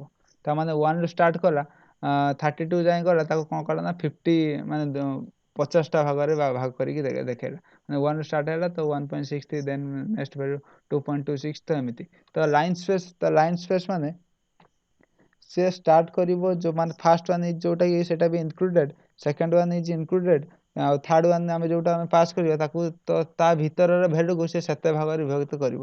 ତ ଇନ୍ ଦ କେସ୍ ମୁଁ ତାକୁ 16 ଭାଗରେ ବିଭକ୍ତ କରିବା ପାଇଁ ଚାହୁଁଛି, ତ 32ଟା ଭ୍ୟାଲୁକୁ ସେ 16 ଭାଗରେ ବିଭକ୍ତ କରିବ, ମାନେ 2 2 2 2 କରିକି ଯିବ। ତ 1 ଦେନ୍ କ'ଣ କଲେ ନା ଆମେ ଦେଖିବା ତାକୁ 16 ଭାଗରେ ଭାଗ କଲେ, ତ 16 ଭାଗରେ ଭାଗ କଲା ପରେ ତ ତାର ଆଉଟପୁଟ୍ଟା ଏମିତି ହିଁ ଆସିଲା।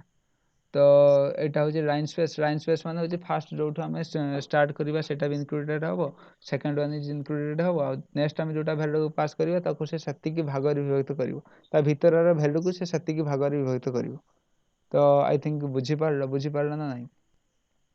ତ ଯେତିକି ବି ଅଛ ତ ବୁଝିପାରିଲ ନା ନାହିଁ? ତ ଲାଇନ୍ ସ୍ପେସ୍ ମାନେ ଆମେ ଯେଉଁଠିକୁ ଷ୍ଟାର୍ଟ କରିବା ତ ସେଇଟା ବି ଇନକ୍ଲୁଡେଡ଼ ହେବ, ତ ସେକେଣ୍ଡ ୱାନ୍ରେ ଯେଉଁଟା ପାସ୍ କରିବା ସେଇଟା ବି ଇନକ୍ଲୁଡେଡ଼ ହେବ, ତ ଥାର୍ଡ଼ ୱାନ୍ ଯେଉଁଟା ଆମେ ପାସ୍ କରିବା ତ ସେଇଟା କ'ଣ ନା ସେଇ ଭ୍ୟାଲୁକୁ ସେତିକି ଭାଗରେ ଭାଗ କରିଦେବ।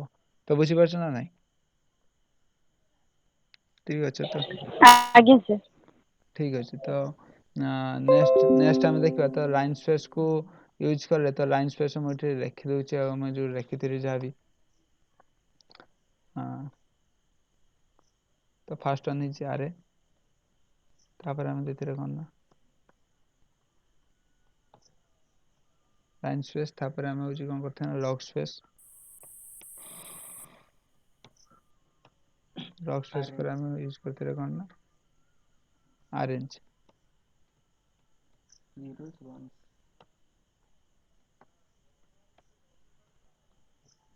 ତ ଠିକ୍ ଅଛି, ମୁଁ ଏଠି ଲାଇନ୍ ସ୍ପେସ୍ରେ ତୁମକୁ କହିଲି, ତ ଏଇଠି ମୁଁ ଲଗ୍ ସ୍ପେସ୍ ୟୁଜ୍ କରୁଛି। ଏଇଟା ସେ ଯେଉଁ ଭାଗ ଗଲା, ମାନେ କିରମ ଭାଗ ଗଲା, ମାନେ ସେ 1ରୁ 32 ଯେତିକି ତାକୁ ଇକ୍ୱାଲି 16 ଭାଗରେ ଭାଗ କରିଦେଲା। ତ ଇନ୍ ଦ କେସ୍ ମୁଁ ତତେ ଏଇଠି ଦେଖାଉଛି, ତ 1ରୁ ଷ୍ଟାର୍ଟ କଲା 32 ଯାଏଁ, ମାନେ କେତେଟା ଭ୍ୟାଲୁ 32ଟା ଭ୍ୟାଲୁ, 1କୁ ଲଗେଇ 32ଟା ଭ୍ୟାଲୁ 5, ମୁଁ ତାକୁ 32ଟା ଭ୍ୟାଲୁକୁ ଏଇଠୁ ଥାର୍ଡ଼ରେ ମୁଁ ତାକୁ 32 ଭାଗ କରିବାକୁ ଚାହୁଁଛି। ତ ସେ ଗୋଟେ ଭାଗ କରିଦେଲା ଗୋଟେ ଭାଗ କଲା, ତ ସେକେଣ୍ଡ ଯେଉଁଟା ସପୋଜ୍ ଫାର୍ଷ୍ଟ ଭାଗ କଲା 1 1 କଲା, ତ ସେ ଫାର୍ଷ୍ଟ 1 ପ୍ରିଣ୍ଟ କଲା, ଦେନ୍ 2 ପ୍ରିଣ୍ଟ କଲା, 3 ପ୍ରିଣ୍ଟ କଲା, ସେତିକି ବଢ଼େଇ ପ୍ରିଣ୍ଟ କରି ଚାଲିଲା। ତାମାନେ ମୁଁ ତାକୁ ଏଠି ରନ୍ କରି ତତେ ଦେଖାଉଛି, ତ ଆଉଟପୁଟ୍ ଆସିଲା କ'ଣ ନା 1ରୁ ଷ୍ଟାର୍ଟ ହେଇକି 1 2 3 4 କରିକି 32 ଯାଏଁ, ତାମାନେ ଥାର୍ଡ଼ ୱାନ୍ ଅଛି ସେ ସେତିକି ଭାଗରେ ତାକୁ ଭାଗ କରିକି ତାକୁ ଗୋଟେ ଆଉଟପୁଟ୍ ଦେବ। ହଁ ଏ 32 ଭାଗରେ ଭାଗ କଲା ବୁଝିପାରିନି, ତାପରେ ଯୋଉ 16 ଭାଗରେ ଭାଗ କଲା ସେଇଟା ବୁଝିପାରିନି। ସପୋଜ ଯେମିତି କହିଲେ ମୁଁ 32 ଭାଗ ନ କରିକି ମୁଁ ଏଠି କରିଲି ତାକୁ 10 ଭାଗରେ ଭାଗ କଲି। ହଁ ହଁ ତ 1 ରୁ 32 ଭିତରେ ଯୋଉ ଭ୍ୟାଲୁଟାକୁ ମୁଁ ତାକୁ 10 ଭାଗରେ ଭାଗ କଲି। ମାନେ ଆଗରେ 1/10 ତାପରେ 2/10 ନା କଣ? ସପୋଜ ଆମ 32ଟା ଭ୍ୟାଲୁ ହେଲା ନା, ହଁ ତ 32ଟା ଭ୍ୟାଲୁକୁ ଆମେ ଏଥିରେ 10ରେ ଭାଗ କରୁଛନ୍ତି, ତ ଆମର ପର ଭ୍ୟାଲୁଟା କେତେ ଅଛି? ଆପ୍ରୋକ୍ସିମେଟଲି 3.2। ହଁ ହଁ ହଁ 3.2 3.2 ଆସୁଛି। ତ ସେ ଯେତେବେଳେ 1 ରୁ ଷ୍ଟାର୍ଟ କରିବ, ହୁଁ ତ 1 ପ୍ଲସ୍ 3.2 1 + 3.2 3.2 ପ୍ଲସ୍ ଯେତିକି ଆସିବ 3.2, ତ ଏମିତି ଆସିବ। ଦେଖ ମୁଁ ତତେ ରନ୍ କରିକି ଦେଖଉଛି, ସେମିତି ଆସିବ। ହଁ ଦେଖ 1.3.2 ଆପ୍ରୋକ୍ସିମେଟଲି ତ 32କୁ ଇନକ୍ଲୁଡ୍ କରୁଛି, ହଁ ମାନେ 1 + 3.2 ହେଲା କେତେ? 4.2। ତ ସେମିତି ସେ ତାକୁ ଯେତେ ବହୁତ ଭ୍ୟାଲୁ ଯାଏ ନେଉଛି, ତ ସେଥିପାଇଁ ପଏଣ୍ଟ ପର ଭ୍ୟାଲୁ ଗୁଡ଼ା ଟିକେ ଅଧିକା ଫାକ୍ସ ହେଇଯିବ। କରୁଛି। ହୁଁ ତ ସେମିତି ତ ଯେତେବେଳେ ଆମେ ତ ସେଇଟାକୁ ତାକୁ କ'ଣ କରିବ ନା, ଲାଇନ୍ ସ୍ପେସ୍ଟା ମାନେ କ'ଣ କରିବ, ତାକୁ ସେତିକି ଭାବରେ ଡିଭାଇଡ୍ କରିବ। ଓହୋ ତାପରେ ଆମେ ଗୋଟେ ପଢ଼ିଲା ହେଉଛି ଲକ୍ ସ୍ପେସ୍। ତ ଲକ୍ ସ୍ପେସ୍ କ'ଣ ମୁଁ ତୁମକୁ କହୁଛି, ମୁଁ ସେଇଠି ଜଷ୍ଟ ପାସ୍ କରିଦେଉଛି କ'ଣ ନା ଲକ୍ ସ୍ପେସ୍। ଲକ୍ ସ୍ପେସ୍ ମାନେ କ'ଣ ନା, ଆମେ କ'ଣ କରିବା ଏଇଠି ସେମିତି ଆମେ 3ଟା ଭ୍ୟାଲୁକୁ ପାସ୍ କରିବା। ତ ଫାଷ୍ଟ ଭ୍ୟାଲୁଟା ଆମେ ହେଉଛି କ'ଣ ପାସ୍ କରିବା? ସପୋଜ ମୁଁ 1 ପାସ୍ କଲି, ସେକେଣ୍ଡ ଭ୍ୟାଲୁ ମୁଁ ପାସ୍ କଲି 30 ପାସ୍ କଲି, ଥାର୍ଡ଼ ଭ୍ୟାଲୁ ପାସ୍ କଲି କ'ଣ ନା ହେଉଛି 5 ପାସ୍ କଲି। ତା ମାନେ ହେଉଛି ଏଠି ଆମେ ତ ଲାଇନ୍ ସ୍ପେସ୍ ୟୁଜ୍ କରୁଥିଲେ କ'ଣ ନା, 1 ରୁ ଷ୍ଟାର୍ଟ ହେଉଥିଲା, 30 ଯାଏଁ 1 ଇନକ୍ଲୁଡେଡ୍ 30 ଇନକ୍ଲୁଡେଡ୍, ଆଉ ତାକୁ ସେ 5 ଭାଗରେ ଭାଗ କରୁଥିଲା। କିନ୍ତୁ ଲକ୍ ସ୍ପେସ୍ରେ କ'ଣ କରିବ ନା, 10 ଟୁ ଦି ପାୱାର 1, ଏଟା ହେଇଗଲା 10 ଟୁ ଦି ପାୱାର 3। ତା ମାନେ ଏଠି ଯୋଉ ସିମ୍ପଲି ଯୋଉ ସଂଖ୍ୟାଟା ଆମେ ଫାର୍ଷ୍ଟ ସେକେଣ୍ଡ ପାସ୍ କରିଛନ୍ତି, ସେଟା 10 ଟୁ ଦି ପାୱାର ହେଇଯିବ। ମାନେ ଏଠି 10 ଟୁ ଦି ପାୱାର 1 ହବ, ତ 10 ଟୁ ଦି ପାୱାର 30 ହବ, ଆଉ ତାକୁ ସେ 5 ଭାଗରେ ଭାଗ କରିବ। ତ ମୁଁ ଏଇଟା ପ୍ରିଣ୍ଟ କରିବା ପାଇଁ ଚାହୁଁଛି, ମୁଁ ତାକୁ ମାନୁଆଲି ତ ମୁଁ କହିପାରିବିନି ସେ ଆମକୁ ଆଉଟପୁଟ୍ କେତେ ଦେବ, କାହିଁକିନା ଲଗ୍କୁ କାଲକୁଲେଟ୍ କରିବା ପାଇଁ ଆମକୁ କାଲକୁଲେଟର କି କିଛି ବି ଦରକାର ପଡ଼ିବ। ତ ସେଥିପାଇଁ ମୁଁ ତୁମକୁ ଜଷ୍ଟ ମୁଁ ଲଜିକ୍ ତୁମକୁ କହିଦେଉଛି ସେ କେମିତି ପ୍ରିଣ୍ଟ କଲା। ତା ମାନେ ହେଉଛି 10 ଟୁ ଦି ପାୱାର 1, ତ ତାପରେ 10 ଟୁ ଦି ପାୱାର 1, ତ 10 ଟୁ ଦି ପାୱାର 30, ତାକୁ ସେ କ'ଣ କଲା ନା 5 ଭାଗରେ ଭାଗ କଲା। ତ ଏଠି ଦେଖିପାରୁଥିବ 1 2 3 4 5, ତା 5 ଭାଗରେ ବିଭକ୍ତ କରିକି ଏଇଟା ତା ଆଉଟପୁଟ୍ ସେ ଦେଇଛି। କେମିତି ଦେଇଛି, ତା ଭ୍ୟାଲୁ କେତେ ମୁଁ ବି ଜାଣିନି। ତ ମୁଁ ତା ଭିତରେ ଜଷ୍ଟ ତୁମକୁ ଲଜିକ୍ କହିଦେଉଛି। ଲକ୍ ସ୍ପେସ୍ ମାନେ ହେଉଛି first one is 10 to the power ସେତିକି, ତ second one is 10 to the power ସେତିକି। ତ ତାର ସେଇ ଭିତର ଭ୍ୟାଲୁଟାକୁ ତ ସେ କ'ଣ କରିବ ନା 5 ଭାଗରେ ବିଭକ୍ତ କରିକି ତୁମକୁ ଦେବ।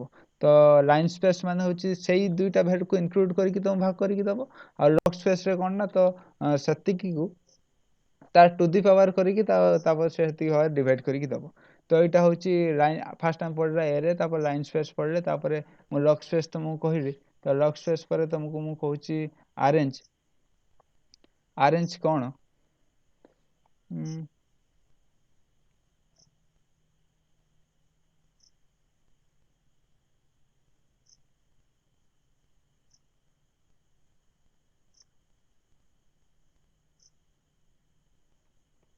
ଆରେଞ୍ଜ କ'ଣ? ଆରେଞ୍ଜ ଯାହା ରେଞ୍ଜ ସେଇଆ। ମୁଁ ଯେତେବେଳେ ଫାର୍ଷ୍ଟ ଟାଇମ୍ ପଢ଼ୁଥିଲି, ମୁଁ ସେତେ ଆରେଞ୍ଜର କନଫ୍ୟୁଜ୍ ହେଇଯାଉଥିଲି, ଆରେଞ୍ଜ କାହିଁକି। ତ ରେଞ୍ଜ ଯାହା ଆକ୍ଚୁଆଲି ଆରେଞ୍ଜ ମାନେ ରେଞ୍ଜ। ତ ରେଞ୍ଜ ମାନେ କ'ଣ? ମାନେ first one is included, second one is excluded. ମାନେ 30 ଆମେ ପାସ୍ କରିଛନ୍ତି, ମାନେ ସେ କାଉଣ୍ଟ କରିବ 29 ଯାଏଁ। ତ ଥାର୍ଡ଼ ୱାନ୍ ଇଜ୍ ସେତିକି ଇଟରେଟର୍ ମାନେ 1 ପ୍ଲସ୍ 1 ପରେ 5 ଛାଡ଼ିକି 6 ଦେବ। ଦେନ୍ 6 ପରେ 5 ଛାଡ଼ିକି 11 ଦେବ, ପୁଣି 5। ତା ମାନେ ରେଞ୍ଜ ଯାହା ଆମେ ପଢ଼ୁଥିଲେ, ଇନ୍ ଦ କେସ୍ ଅଫ୍ ଆରେ କଲାବେଳେ ସେଟା ଆରେ ଅଫ୍ ରେଞ୍ଜ ମାନେ ଆରେଞ୍ଜ। ତ ତ ସେମିତି ମୁଁ ଯେତେବେଳେ ଫାର୍ଷ୍ଟ ପଢ଼ୁଥିଲି, ତ ଆରେଞ୍ଜ କାହିଁକି ନାଁ ହେଲା, ମୁଁ କନଫ୍ୟୁଜ୍ ହେଇଯାଉଥିଲି। ରେଞ୍ଜ ଆଉ ଆରେଞ୍ଜ ଭିତରେ ଡିଫରେନ୍ସ କ'ଣ? ଆକ୍ଚୁଆଲି ରେଞ୍ଜ ଯାହା, ଆରେଞ୍ଜ ସେଇଆ। ତା ମାନେ ହେଉଛି first one included, second one is excluded. ତ ତା ଭିତର ଭ୍ୟାଲୁକୁ ସେ ଇଟରେଟର୍ କରିକି ଯିବ 5 5 5 5। ତ ଇନ୍ ଦ କେସ୍ ମୁଁ 5 ନ କରିକି ତୁମକୁ ମୁଁ 2 କରିକି ଦେଖାଉଛି। ତ ସେ କ'ଣ କରିବ ନା, 1 ରୁ 29 ଯାଏଁ ଯିବ, 2 ବଢ଼େଇ। ତା ମାନେ ଡିଫରେନ୍ସ କରିପାରିବି। ତ ମୁଁ ଆଉଟପୁଟ୍ ତୁମକୁ ଦେଖାଉଛି। ତ 1 3 5 7 9 11 13, ତ 29 ଯାଏଁ। ତ ରେଞ୍ଜ ଯାହା, ଆରେଞ୍ଜ ସେଇଆ। ତ ଆରେ ଅଫ୍ ରେଞ୍ଜ ଆରେଞ୍ଜ। ତ ଇନ୍ ଦ କେସ୍ ଅଫ୍ ସେମିତି। ତ ଆଉ ପ୍ରାଇମ୍ ନମ୍ବର ଦେଇଦେଲା, ମାନେ ସବୁ ପ୍ରାଇମ୍ ନମ୍ବର ବାହାରିଲା। ପ୍ରାଇମ୍ ନମ୍ବର ନା ଅଡ୍ ନମ୍ବର ନା। ସପୋଜ ଆମେ 1 ରୁ ନେଇଛନ୍ତି, 2 ବଢ଼େଇ ଚାହୁଁଛୁ, ତ ମୁଁ ଏଠି 2 ନ ବଢ଼େଇକି 3 ବଢ଼େଇବା ପାଇଁ ଚାହୁଁଛି। ତ 1 ପରେ 4 ପ୍ରିଣ୍ଟ କରିବ, 4 ପରେ 7 ପ୍ରିଣ୍ଟ କରିବ। ହଁ ହଁ ହଁ। ତ ମୁଁ ରନ୍ କରିକି ଦେଖାଉଛି ତତେ। ଲାଷ୍ଟରେ ହଁ, ଯେତିକି ଦେଲେ, ସେ ସେତିକି ଗ୍ୟାପ୍ର ସେତିକି ଗ୍ୟାପ୍ର ପ୍ରିଣ୍ଟ କରିକି ଯିବ। ତ ଥାର୍ଡ଼ ୱାନ୍ ଇଜ୍ ଡିଫରେନ୍ସ, ମାନେ ସେତିକି ଡିଫରେନ୍ସରେ ପ୍ରିଣ୍ଟ କରିକି ଯିବ। ତ ତାପରେ ଏତିକି ଆମେ ପଢ଼ିଲେ, ଆରେଞ୍ଜ ପଢ଼ିଲେ। ତ ତାପରେ ମୁଁ ତୁମକୁ କହୁଛି ଏଇଠି କ'ଣ ନା, ଆରେଞ୍ଜ ମାନେ ରେଞ୍ଜ ଯାହା ଆରେଞ୍ଜ ସେଇଆ। ତାପରେ ତମକୁ ମୁଁ କହୁଛି ଜିରୋଜ। ଜିରୋଜ ମାନେ କ'ଣ? ଜିରୋଜ ମାନେ ଜିରୋଜ ମାନେ ହେଉଛି ଆମେ କିଛି ଇଏ କରିବାନି, ତ ଏଠି ଖାଲି ତାର ଭ୍ୟାଲୁ ହିଁ ପାସ୍ କରିବା। ତ ଯେତିକି ଭ୍ୟାଲୁ ପାସ୍ କରିବା ସେ ସେତିକି ଆମକୁ, ସପୋଜ ମୁଁ 10 ପାସ୍ କଲି ତ ସିଏ ମୋତେ ଆରେଟା ଦେବ, ତାମାନେ 10ଟା ଜିରୋ ବାଲା ଆରେ ଦେବ। ତ ଏଠି ତୁମକୁ ପ୍ରିଣ୍ଟ କଲା ପରେ ତୁମେ ବୁଝିପାରିବ। ତ ସିଏ ମୋତେ ଗୋଟେ ଆରେ ଦେଲା, କ'ଣ ନା ତାର ଭ୍ୟାଲୁ ହେଉଛି 10ଟା ହେଉଛି ଜିରୋ। ତା ଜିରୋଜ ମାନେ ଓନ୍ଲି ଜିରୋ ଦ୍ୱାରା କନଷ୍ଟ୍ରକ୍ଟ ହେଇଥିବା ଆରେକୁ ଜିରୋ ଅଫ୍ ଆରେ, ଜିରୋ ଆରେ ବୋଲି କୁହନ୍ତି। ତ ଇନ୍ ଦ କେସ୍ ମୁଁ ତା ଭିତରେ 5 ପାସ୍ କରୁଛି, ତା ମାନେ ସେ 5ଟା ଜିରୋ ଥିବା ଆମକୁ ଗୋଟେ ଆରେ ଦେବ। ହଁ, ତ ଇନ୍ ଦ କେସ୍ ମୁଁ 5 ଜାଗାରେ ସପୋଜ 15 ପ୍ରିଣ୍ଟ କରୁଛି, ମାନେ ଓନ୍ଲି ଜିରୋ ଦ୍ୱାରା ହିଁ କନଷ୍ଟ୍ରକ୍ଟ ହେଇଥିବା ଆରେ ଦ୍ୱାରା, ସେଥିପାଇଁ ତା ନାଁ ହେଉଛି ଜିରୋଜ। ତ ତା ଭିତରେ ଓନ୍ଲି ଗୋଟିଏ ଭ୍ୟାଲୁ ମୁଁ ପାସ୍ କରିବି, ସେ ସେତୁଟା ମୋତେ ଜିରୋ ଦେବ। ଆଉ ଇନ୍ ଦ କେସ୍ ଅଫ୍ 1, ତୁମେ ତ ବୁଝିପାରୁଥିବ 1 କ'ଣ? ତ ସେ ସେତୁଟା ମୋତେ ଦେବ ନା କ'ଣ ଦେବ ନା ଓନ୍ଲି 1 ପ୍ରିଣ୍ଟ କରିକି ଦେବ। ତ ମୁଁ ୱାନ୍ସ ଲେଖୁଛି, ତାମାନେ ବହୁତ ସାରା 1 ଦ୍ୱାରା କନଷ୍ଟ୍ରକ୍ଟ ହେଇଥିବା ଆରେଟାକୁ କ'ଣ କରିବା ନା ହେଉଛି 1। ତ 15ଟା ସେ ମୋତେ 1 ଦେବ। ତ 1 15ଟା ଦେଲା। ଇନ୍ ଦ କେସ୍ ମୁଁ 15 ଜାଗାରେ 6 ପ୍ରିଣ୍ଟ କରୁଛି, ତ ସେ ମୋତେ 6ଟା 1 ବାଲା ଆରେ ଦେବ। ତାମାନେ ଏତିକି ଆମେ ହେଉଛି ପଢ଼ିଲେ ନା, ଆରେ ଫାଷ୍ଟ ପଢ଼ିଲେ ଓନ୍ଲି ଆରେ ଆମେ ଯେତେବେଳେ ଲେଖିବା, ଏଇଠି ଯେତେବେଳେ ଆରେ ଲେଖିବା ତ ପୁରା ଆରେଟାକୁ ପାସ୍ କରିବା ପାଇଁ ପଡ଼ିବ। ତ ଆରେଟାକୁ ପାସ୍ କରିବା ପାଇଁ ପଡ଼ିବ ଆରେ ଲେଖିଲା ବେଳେ। ତ ଲାଇନ୍ ସ୍ପେସ୍ ଯେତେବେଳେ ଆମେ ପାସ୍ କରିବା, ଲାଇନ୍ ସ୍ପେସ୍ ମାନେ ସେ ଫାଷ୍ଟ ଭ୍ୟାଲୁ ନେବ, ଲାଷ୍ଟ ଭ୍ୟାଲୁ ନେବ, ଆଉ ଫାଷ୍ଟ ଭ୍ୟାଲୁ ନେବ, ସେକେଣ୍ଡ ଯେଉଁଟା ଥିବ ତାକୁ ବି ଇନକ୍ଲୁଡ଼ କରିବ, ଆଉ ଥାର୍ଡ଼ରେ ଯେଉଁଟା ଥିବ ତାକୁ ସେ ସେତିକି ଭାଗରେ ବିଭକ୍ତ କରିକି ତୁମକୁ ପ୍ରିଣ୍ଟ କରିକି ଦେବ। ତ ଲାଇନ୍ ସ୍ପେସ୍ ଆମେ ପଢ଼ିଲେ। ତ ଲକ୍ ସ୍ପେସ୍ ମାନେ ହେଉଛି ଫାଷ୍ଟ 1 ମାନେ 10 ଟୁ ଦି ପାୱାର ସେତିକି, ତ ସେକେଣ୍ଡ 1 ହେଉଛି 10 ଟୁ ଦି ପାୱାର ସେତିକି, ତ ଥାର୍ଡ଼ରେ ଯେଉଁଟା ଥିବ ତାକୁ ସେ ପୁଣି ସେତିକି, ମାନେ ସେ ଯେଉଁ ଟୁ ଦି ପାୱାର ହେଇସାରିଲା ପରେ ତାକୁ ସେ ପୁଣି ସେତିକି ଭାଗରେ ବିଭକ୍ତ କରିକି ଦେବ। ଆଉ ଆରେଞ୍ଜ ଯାହା ରେଞ୍ଜ ସେଇଆ, ମାନେ ଫାଷ୍ଟ 1 ଇଜ୍ ଇନକ୍ଲୁଡେଡ଼, ସେକେଣ୍ଡ 1 ଇଜ୍ ଏକ୍ସକ୍ଲୁଡେଡ଼, ଆଉ ଥାର୍ଡ଼ରେ ଆମେ ଯେଉଁଟା ପାସ୍ କରିବା ସେଇଟା କ'ଣ ନା, ସେଇଟା ତାର ଡିଫରେନ୍ସ ସେତିକି ହେଇକି ଯିବ। ଆଉ ତାପରେ ପଢ଼ିଲେ ଜିରୋ ପଢ଼ିଲେ, ତାପରେ ପଢ଼ିଲେ 1 ପଢ଼ିଲେ। ତାମାନେ ଏଇ 6 ପ୍ରକାରରେ ଆମେ କ'ଣ କରିବା ନା, ଏରେକୁ କନଷ୍ଟ୍ରକ୍ଟ କରିପାରିବା ୟୁଜିଂ ନମ୍ପାଇ। ତ ନେକ୍ସଟ କ୍ଲାସରେ ଆମେ ଆକ୍ଚୁଆଲି 2D ଆରେ ପଢ଼ିବା, ୟାର ଆଡ଼ିସନ୍ ପଢ଼ିବା, ୟାର ମାନେ ଆରେକୁ କେମିତି ଆଡ଼ିସନ୍ କରିବା, ଆରେକୁ କେମିତି ସବଷ୍ଟ୍ରାକ୍ସନ୍ କରିବା, ଏରେରେ କେମିତି ମଲ୍ଟିପ୍ଲିକେସନ୍ କରିବା, ତ 2D ଆରେ ପଢ଼ିବା। ତ ନେକ୍ସଟ କ୍ଲାସରେ ପଢ଼ିବା ତ କ'ଣ ପ୍ରୋବ୍ଲେମ୍ ହେଲା, କାହିଁକି 2D ଆରେ ଆଜି ଆମକୁ ଏରର ଦେଖାଉଥିଲା 2D ଆରେ କନଷ୍ଟ୍ରକ୍ଟ କଲାବେଳେ, ମୁଁ ସେଇଟା ଆଜି ରାତିରେ ଦେଖିବି। ତ କାଲି ଆମେ ହେଉଛି ପଢ଼ିବା। ତ ଆକ୍ଚୁଆଲି ଆଜି ମୁଁ ଭାବିଥିଲି ଆରେର ସବଷ୍ଟ୍ରାକ୍ସନ୍ ଆଡ଼ିସନ୍ ଗୁଡ଼ା କହିଦେବି, ତ ଟାଇମ୍ ତ ହେଇଗଲାଣି। ତ କାଲି ସେଇଗୁଡ଼ା ଦେଖିବା। ତ କାହାର ବି କିଛି ବି ଡାଉଟ୍ ଅଛି କୁହ, କ'ଣ ଏଚୁଆଲି ଡାଉଟ୍ ହେଲା, କେଉଁଟା ବି ବୁଝିପାରିଲନି, ଆଉ ଥରେ ଆମେ କରିକି ଦେଖେଇବା। ଯଦି ଆମେ ଖାଲି ଆରେ ଲେଖିବା, ତାହେଲେ ତା ଟାଇପ୍ କୋଡ଼ ଡିଫାଇନ୍ କରିବାକୁ ପଡ଼ିବ। ଟାଇପ୍ କୋଡ଼ ଡିଫାଇନ୍ କରିବା ପାଇଁ ପଡ଼ିବ, ଯେତେବେଳେ ଆମେ ଇମ୍ପୋର୍ଟ ଆରେ କରିଥିବା, ଯେତେବେଳେ ନମ୍ପାଇ କରିଲେ ଟାଇପ୍ କୋଡ଼ ଦିଟା ପଡ଼ିବ। ପଡ଼ିବ ନାହିଁ। ଠିକ୍ ଅଛି, କାହାର କ'ଣ ଡାଉଟ୍ ଅଛି କେଉଁଠି ବି ପଚାର। ତ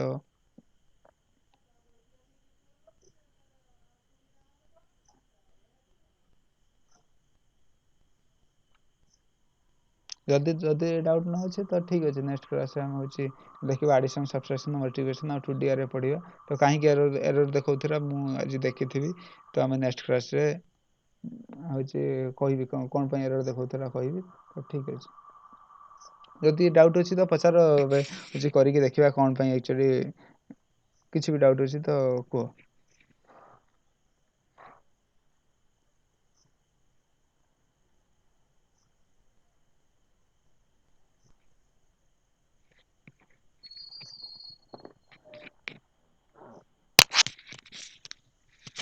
ଯଦି ନ ଅଛି, ଯଦି ତ ଠିକ୍ ଅଛି, ନେକ୍ସଟ କ୍ଲାସ୍ରେ ପଢ଼ିବା।